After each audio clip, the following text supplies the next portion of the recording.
ओम नमो भगवते वासुदेवाय। स्वागत है आप सभी का बरगदेश्वर महादेव मंदिर उन्नाव के इस दिव्य यूट्यूब चैनल पर। आज हम सुनने जा रहे हैं ब्रह्मपुराण का अद्भुत प्रसंग, कुब्जा पर कृपा, कुवलयापीठ, चाणूर, मुष्टिक, तोशल और कंस का वध तथा वसुदेवा द्वारा भगवान का स्तवन। अध्याय 78। यदि आप भी ऐसे ही दिव्य पुराण प्रसंगों को सुनना चाहते हैं तो हमारे चैनल बरगदेश्वर महादेव मंदिर उन्नाव को सब्सक्राइब करें। हर दिन शाम 5 बजे हमारे चैनल पर आपको ब्रह्मपुराण कथा सुनने को मिलेगी और धीरे धीरे हम सभी 18 पुराणों की कथाएं आप तक लेकर आएंगे। अगर आपको किसी विशेष पुराण या प्रसंग से जुड़ी जानकारी चाहिए तो कमेंट में जरूर पूछें, हम आपकी जिज्ञासाओं का समाधान अवश्य करेंगे। तो आइए शुरू करते हैं दिव्य कथा। व्यास जी कहते हैं, तदनंतर श्री कृष्ण ने राजमार्ग पर एक कुब्जा स्त्री देखी जो अंगराग से भरा हुआ पात्र लिए आ रही थी। उसे देखकर श्री कृष्ण ने पूछा, कमललोचने, तू यह अंगराग किसके पास लिए जाती है? सच सच बता। उनकी बात सुनकर वह श्रीहरि के प्रति अनुरक्त हो गई और बोली, प्रिय, क्या आप नहीं जानते, कंस ने मुझे अंगराग लगाने का कार्य सौंप रखा है। मैं अनेकवक्र के नाम से विख्यात हूँ। मेरे सिवा दूसरे किसी का घिसा हुआ चंदन कंस को पसंद नहीं आता। श्री कृष्ण बोले, सुमुखी, ये सुंदर सुगंधयुक्त अनुलेपन तो राजा के ही योग्य है। हमारे शरीर के योग्य भी कोई अनुलेपन हो तो दो। ये सुनकर कुब्जा ने आदरपूर्वक कहा, लीजिए न।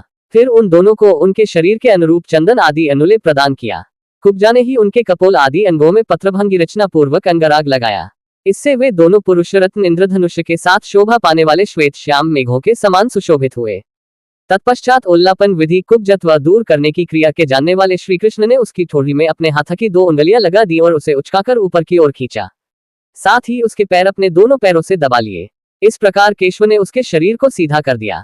फिर तो वह युवतियों में श्रेष्ठ परम सुंदरी बन गई और प्रेम से शिथिल वाणी में बोली, प्यारे, आप मेरे घर में पधारें। अच्छा, तुम्हारे घर आऊंगा। यो कहकर श्री कृष्ण ने कुब्जा को विदा किया और बलराम जी के मुंह की ओर देखकर वे जोर से हंसे। तदनंतर पत्रभंगी रचना पूर्वक अंगराग कंस वह रनी और गोप वसनागन लगाए और पीताम्बर तथा नीलांबर धारण किए विचित्र पुष्पों के हार से सुशोभित वे दोनों भाई धनुषशाला में गए। वहां उन्होंने रक्षकों से धनुष के विषय में पूछा और उनके बतलाने पर उसे उठाकर चढ़ाया। बलपूर्वक चढ़ाते ही वह धनुष टूट गया। उससे बड़े जोर का शब्द हुआ जिससे सारी मथुरापुरी गूंज उठी। धनुष टूटने पर रक्षकों ने उन पर आक्रमण किया। तब वे रक्षक सेना का संहार करके धनुषशाला से बाहर निकले। कंस को अक्रूर के लौटने का हाल मालूम हो चुका था। फिर धनुष टूटने का उठे शब्द सुनकर उसने चाणूर और मुष्टिक से कहा, ल दोनों गोपपुत्र यहाँ आ गए हैं। उन्हें मेरे सामने श्री मल्लयुद्ध करके तुम दोनों अवश्य मार डालना, प्रे, क्योंकि वे दोनों मेरे प्राण लेने वाले हैं। यदि घू युद्ध में उन्हें मारकर तुमने मुझे संतुष्ट किया तो मैं तुम्हारी जो इच्छा होगी वह सब पूर्ण करूंगा। हाँ, वे दोनों मेरे शत्रु हैं, अतः न्याय से अथवा अन्याय से उनको अवश्य मार डालो। उनके मारे जाने पर इस राज्य पर मेरा और तुम्हारा समान अधिकार न होगा। इस प्रकार उन दोनों मल्लों को आदेश दे कंस ने हाथीवान को बुलाया और उच्च स्वर से कहा, महावत, तू कुवलयापीठ हाथी को मतवाला करके रणभूमि के द्वार पर खड़ा रखना। जब दोनों गोपपुत्र मल्लयुद्ध के लिए आए तब उन्हें द्वार पर ही मरवा डालना। महावत को यह आज्ञा दे कंस ने देखा रणभूमि में सब और यथायोग्य मंच लग गए हैं। तब वह सूर्योदय होने की प्रतीक्षा करने लगा। उसकी मृत्यु समीप आ गई थी। सवेरा होने पर सब मंचों पर नागरिकगण आ विराजे। जो मंच केवल राजाओं के लिए बिछे थे वहां भिन्न भिन्न स्थानों के राजा अपने सेवकों से आ बैठे। जो लोग मल्लों की जोड़ का चुनाव करने वाले थे उन्हें कंस ने रणभूमि के बीच में अपने पास ही बिठाया। वह स्वयं भी बहुत ऊंचे मंच पर विराजमान था। रनिवास की स्त्रियों के लिए अलग मंच लगे थे और नगर की स्त्रियों के लिए अलग। नंद आदि गोप दूसरे दूसरे मंचों पर बैठे थे। अक्रूर और वसुदेव मंचों के किनारे खड़े थे। बेचारी देवकी नगर की स्त्रियों में खड़ी थी। वह सोचती थी अंतकाल में भी तो एक बार पुत्र का मुंह देख ले। इसी समय रणभूमि में तुरही आदि बाजे बज उठे। चाणूर उछलने और मुष्टिक ताल ठोकने लगा। लोगों में हाहाकार मच गया। बलराम और श्री कृष्ण रणभूमि के द्वार पर आए और महावत से प्रेरित कवलयापीठ नामक हाथी को मारकर भीतर घुस गए। उस समय उनके अंगों में हाथी का मद और रक्त लगे हुए थे। उसके बड़े बड़े दांतों को ही उन्होंने अपना आयुध बना लिया था। वे दोनों भाई गर्वपूर्ण लीलामयी चितवन से निहारते हुए उस महान रंगोत्सव में इस प्रकार प्रविष्ट हुए मानो मृगों के झुंड में 2 सिंह आ गए हो। उनके आते ही रंगभूमि में चारों ओर महान कोलाहल सो हुआ। सब लोग विस्मय के साथ कहने लगे, ये सुरही कृष्ण है, ये ही बलभद्र है। ये कृष्ण वे ही हैं जिन्होंने भयंकर राक्षसी पुतना का वध किया, छकड़े उलट दिए और दोनों अर्जुन वृक्षों को उखाड़ डाला। जिन्होंने बालक होते हुए भी कालीय नाग के मस्तक पर नृत्य किया, 7 रातों तक गोवर्धन पर्वत को हाथ पर रखा और अरिष्ट, धेनुक तथा केशी आदि दुराचारियों को खेल खेल में ही मार डाला।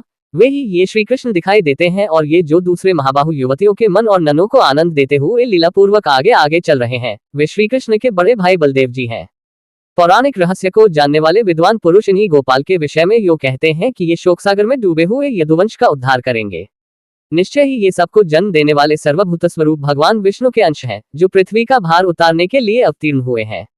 इस प्रकार जब नगर के लोग बलराम और श्री कृष्ण का वर्णन कर रहे थे, उस समय देवकी के हृदय में स्नेह के कारण उनके स्तनों से दूध बहने लगा। वसुदेव जी तो मानो समीप आई हुई वृद्धावस्था को छोड़कर युवा हो गए।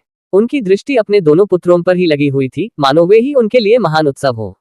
रनिवास की स्त्रियां एकटक नेत्रों से श्री कृष्ण और बलराम को निहारती थीं। नगर की स्त्रियां तो उनकी ओर से दृष्टि ही नहीं हटाती थीं। स्त्रियां आपस में कहने लगी, सखियों, वी श्री कृष्ण का मुख तो देखो, कैसी कमल जैसी तब सुंदर आंखें हैं। कुवलयापीड हाथी से युद्ध करने के कारण जो परिश्रम हुआ है, उससे इनके मुख पर पसीने की बूंदें निकल आई है। इन स्वेद बिंदुओं से सुशोभित इनका प्रसन्न मुख ऐसा जान पड़ता है, मानो खिले हुए कमल पर उसके कण शोभा पा रहे हो।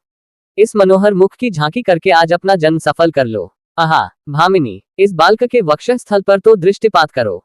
श्रीवत्स चिन्ह से इसकी कैसी शोभा हो रही है। ये संपूर्ण का आश्रय है और इसकी दोनों भुजाएं शत्रुओं का दर्प दलन करने में समर्थ है। अरे सखी, उधर देखो, मुष्टिक और चाणूर को उछलते कूदते देख बलभद्र जी के मुख पर मंदहास्य की कैसी छटा छा रही है। हाय सखी, देखो तो सही, ये श्री कृष्ण चाणूर के साथ युद्ध करने जा रहे हैं। क्या इस सभा में न्याययुक्त बर्ताव करने वाले बड़े बूढ़े नहीं हैं? कहाँ तो अभी युवावस्था में प्रवेश करने वाले श्रीहरि का सुकुमार शरीर और कहाँ वज्र के समान कठोर एवं विशाल शरीर वाला यह महान असुर। ये दोनों भाई रंगभूमि में अभी तरुण दिखाई देते हैं। इनके सभी अंग कोमल हैं और चाणूर आदि दैत्यमल बड़े ही भयंकर हैं। युद्ध के लिए जोड़ का चुनाव करने वाले लोगों का ये बहुत बड़ा अन्याय है कि वे मध्यस्थ होकर भी बालक और बलवान के युद्ध की उपेक्षा करते हैं। जब नगर की स्त्रियां इस प्रकार वार्तालाप कर रही थीं, उसी समय भगवान श्रीहरि अपने पदाघात से पृथ्वी को कपाते हुए सब लोगों के हृदय में हर्षातिरेक की वृष्टि करने लगे। बलभद्र जी भी ताल ठोककर मनोहर गति से उछलते हुए चल रहे थे। उस समय ये पृथ्वी पग पग पर उनके पदाघात से विदीर्ण नहीं हुई, यही बड़े आश्चर्य की बात थी।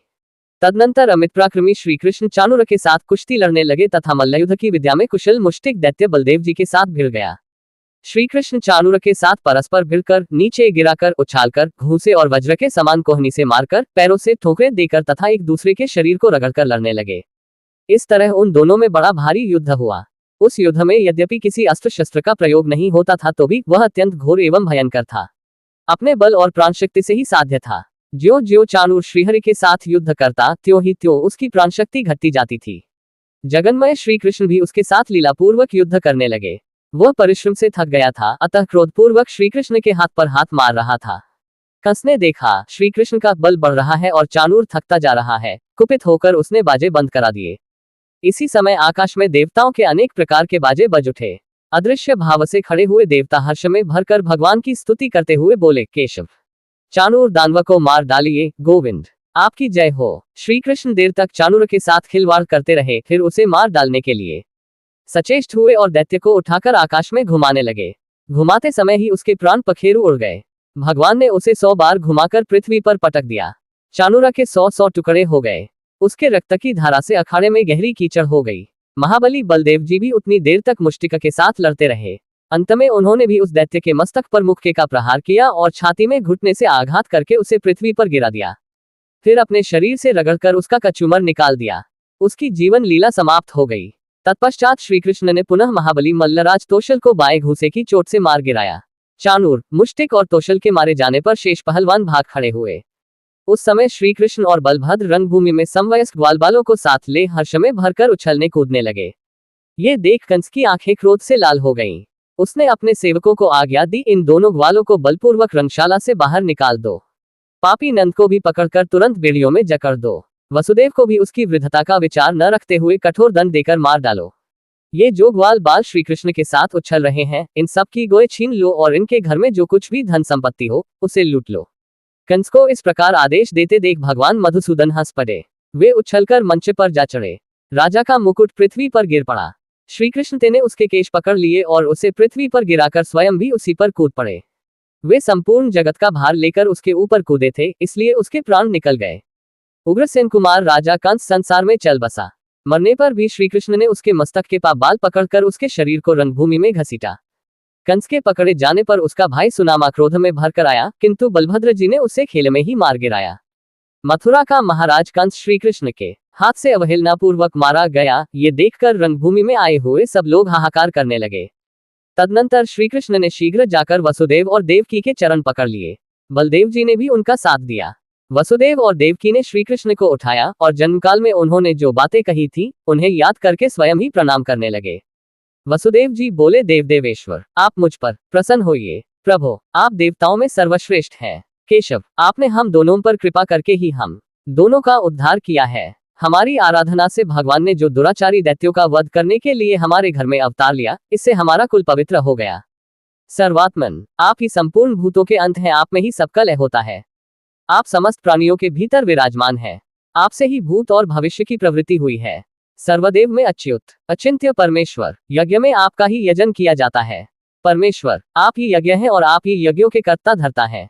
आपके प्रति परमात्मा भाव को हटाकर जो मेरा और देवकी का मन पुत्र स्नेह के कारण आपकी ओर जाता है, ये हमारे लिए अत्यंत विडंबना है। कहाँ तो आप संपूर्ण भूतों के कर्ता, अनादि और अनंत परमेश्वर, और कहाँ हमारी इस मानवीय जिह्वा का आपको पुत्र कहकर पुकारना। जिनके भीतर समस्त चराचर जगत प्रतिष्ठित है, वे किसी मनुष्य से कैसे उत्पन्न हो सकते हैं, किसी नारी के गर्भ में कैसे शयन कर सकते हैं। जगन्नाथ, जिनसे ये संपूर्ण संसार उत्पन्न हुआ है, वे आप माया के सिवा किस युक्ति से मेरे पुत्र हो सकते हैं। परमेश्वर, आप प्रसन्न हो, इस विश्व की रक्षा करें। आप मेरे पुत्र नहीं हैं। ईश, ब्रह्मा से लेकर वृक्ष पर्यंत संपूर्ण जगत आपसे ही उत्पन्न हुआ है। परमात्मन, आप हमारे मन में मोह क्यों उत्पन्न करते हैं। मेरी दृष्टि माया से मोहित हो रही थी। आप मेरे पुत्र हैं, ये समझकर मैंने कंस से अत्यंत भय किया था और शत्रु के भय से व्याकुल होकर आपको गोकुल ले गया था। गोविंद, वहां रहकर आप मेरे सौभाग्य से इतने बड़े हुए हैं। रुद्र, मरुदगण, अश्विनी कुमार और इंद्र के द्वारा भी जो कार्य सिद्ध नहीं हो सकते, वे भी आपके द्वारा सिद्ध होते देखे गए हैं। ईश, आप साक्षात श्री विष्णु हैं। जगत का कल्याण करने के लिए इस भूतल पर अवतीर्ण हुए हैं। हमारा सारा मोह अब दूर हो गया। यदि आपको हमारे वीडियो ज्ञानवर्धक लगे तो लाइक, शेयर और सब्सक्राइब करना न भूलें, ताकि अधिक से अधिक लोग पुराणों की इस अमृतधारा से जुड़ सकें। अगर ये जानकारी पसंद आए हो तो हमारे चैनल बरगदेश्वर महादेव मंदिर उन्नाव को लाइक, शेयर और सब्सक्राइब करना न भूलें। फिर मिलेंगे नई जानकारी के साथ।